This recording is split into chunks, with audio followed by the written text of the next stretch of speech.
Les frères Grimm, le loup et le renard. Certain loup s'était fait le compagnon de certain renard, et les moindres désirs de sa seigneurie le loup devenaient des ordres pour son très humble serviteur le renard, car celui-ci était le plus faible. Aussi désirait-il de tout son cœur pouvoir se débarrasser d'un camarade aussi gênant. Tout en rôdant de compagnie, ils arrivèrent un jour dans une forêt profonde. « Ami à barbe rouge, lui dit le loup, mets-toi en quête de me procurer un bon morceau, sinon je te croque. » Maître Renard s'empressa de répondre. « Seigneur loup, je sais à peu de distance d'ici une étable où se trouvent 2 agneaux friands. Si le cœur vous en dit, nous irons en dérober un. » La proposition plut au loup. En conséquence, nos 2 compagnons se dirigèrent vers la ferme indiquée.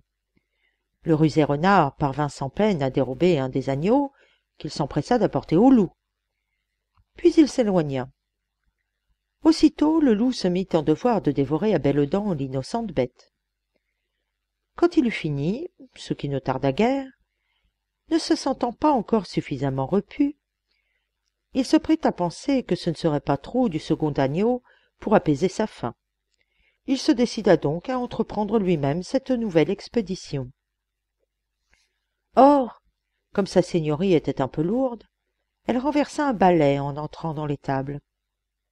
Si bien que la mère du pauvre agneau poussa aussitôt des bêlements si déchirants que le fermier et ses garçons accoururent en toute hâte. Maître Loup passa alors un mauvais quart d'heure.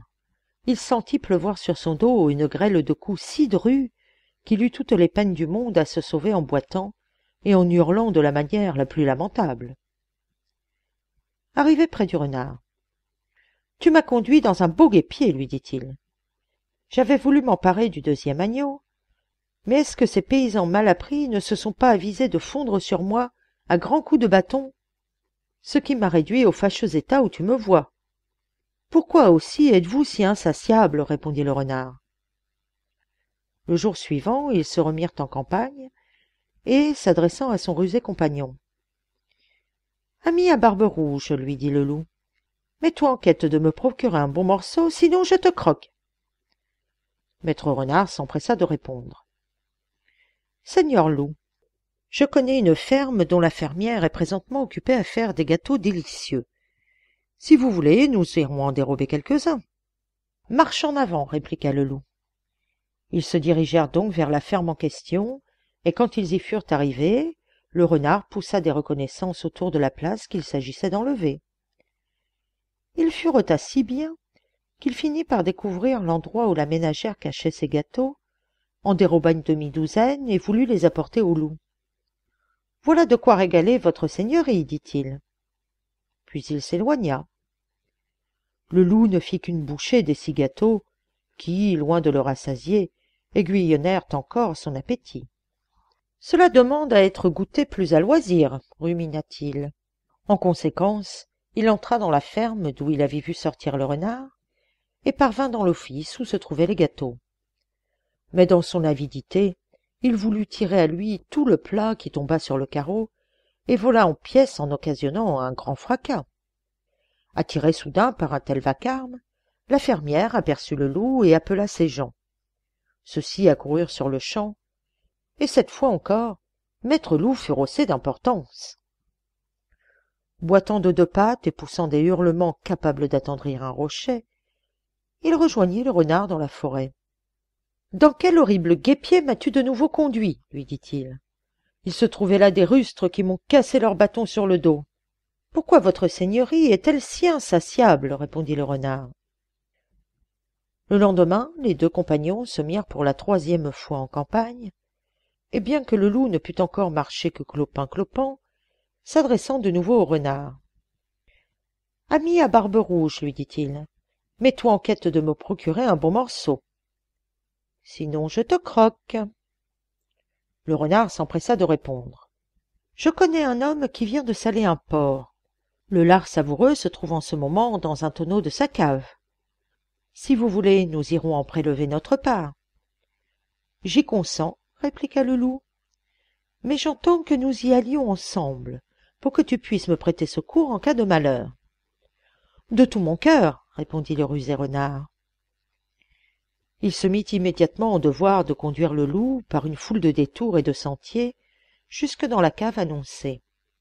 Ainsi que le renard l'avait prédit, jambon et lard se trouvaient là en abondance. Le loup fut bientôt à l'œuvre. « Rien ne nous presse, dit-il. Donnons-nous-en donc tout à notre aise. » Maître Renard se garda bien d'interrompre son compagnon dans ses fonctions gloutonnes. Mais quant à lui, il eut toujours l'œil et l'oreille au guet. De plus, chaque fois qu'il avait avalé un morceau, il s'empressait de courir à la lucarne par laquelle il avait pénétré dans la cave, afin de prendre la mesure de son ventre. Étonné de ce manège, le loup lui dit entre deux coups de dents.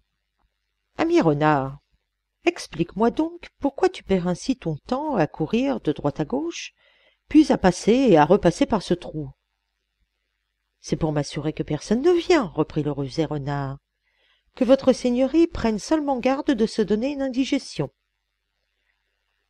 Je ne sortirai d'ici, répliqua le loup, que lorsqu'il ne restera plus rien dans le tonneau. » Dans l'intervalle arriva le paysan, attiré par le bruit que faisaient les bonds du renard. Ce dernier n'eut pas plutôt aperçu notre homme qu'en un saut il fut hors de la cave.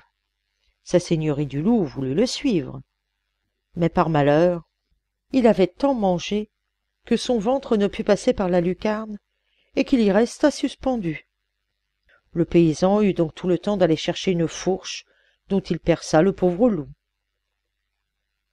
Sans sa gloutonnerie, se dit le renard en riant dans sa barbe, je ne serais pas encore débarrassé de cet importun compagnon.